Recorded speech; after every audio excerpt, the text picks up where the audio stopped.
3 years ago, I couldn't get off the couch. A few months ago, I could walk 3 paces. I'll now walk the whole length of the apartment without falling down, I hope. If I fall down, how much will you cut it and reshoot it? I want the audience to see the truth of what optimism can do. Hooray for the optimist! The end. You know, like that, that's just followed by the walk. To listen. The idea every perception is a gamble seems to me so obviously true that I continually am astonished that I could forget it so many times in the course of 24 hours. But to the extent that I remember it, I just can't stay angry at anybody, so it's a thing where I keep making mind.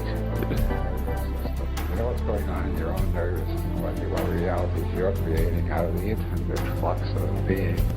You don't know anything about anybody else's reality unless they tell you about it. You've got to listen very sympathetically to understand.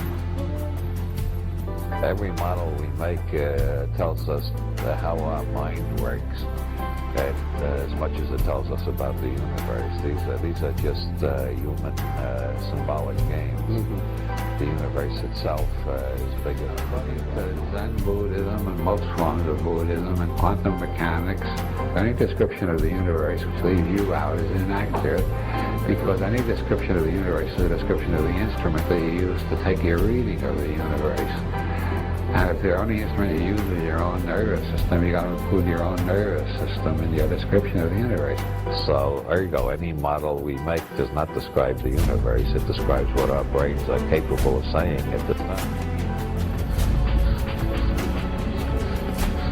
What about the eye in triangle? It's rather inconspicuous, and I just want to point out how often the eye in the triangle is there. It pops up frequently, and this, of course, is the symbol of the Illuminati, the alleged secret society that controls the whole world, according to a lot of occult theories. And you'll find it on the back of your dollar bill, too. E prime is English without the use of any form of is or being. We're trapped in linguistic constructs. All that is metaphor. I've decided we can't get beyond words. What we got to do is get more cynical about our words. You'll find that by dispensing with is and trying to reformulate without is, you just naturally fall into the kind of expression which is considered acceptable in modern science. And also, it's the type of consciousness that Zen Buddhism tries to induce. Using E prime, you will understand modern science and Zen Buddhism both a lot better than you've ever understood them before. Martin Gardner has written a long essay proving that to think like this will destroy your mind. I think it adds tremendously to clarity. I am removing the is from my writing more and more. Removing it from your speech is even harder. Instead of thinking the grass is green, to think the grass appears green to me. And this saves me a lot of time, by the way. I don't get embroiled in arguments like Beethoven is better than Mozart, or rock is better than soul. I define such things as meaningless. And so if people get into arguments like that, I just say, well, Beethoven seems better to me than Mozart most of the time. But I don't say Beethoven is better than Mozart. Once you put them in, once you take out all the is's out of all your negative statements, you find out they're all relative to how you feel at the moment. People would, by and large, act the hell a lot more sanely, especially if they, when they got rid of is, they put maybe in more sentences. I think that everybody used maybe more often.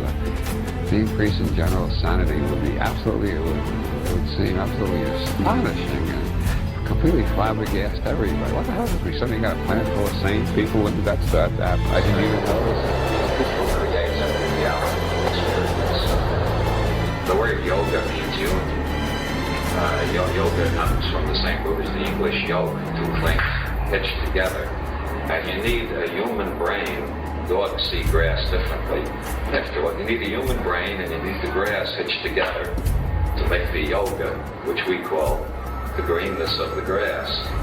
Everybody thinks it's very hard to be a mystic. You got to go through a hell of a lot of effort to realize your union with everything. But actually, you're experiencing your union with everything all the time. Otherwise, you wouldn't be experiencing anything. You make the grass green. You make your highs and you make your lows. But you don't do it alone. You're making it out of your union with the universe.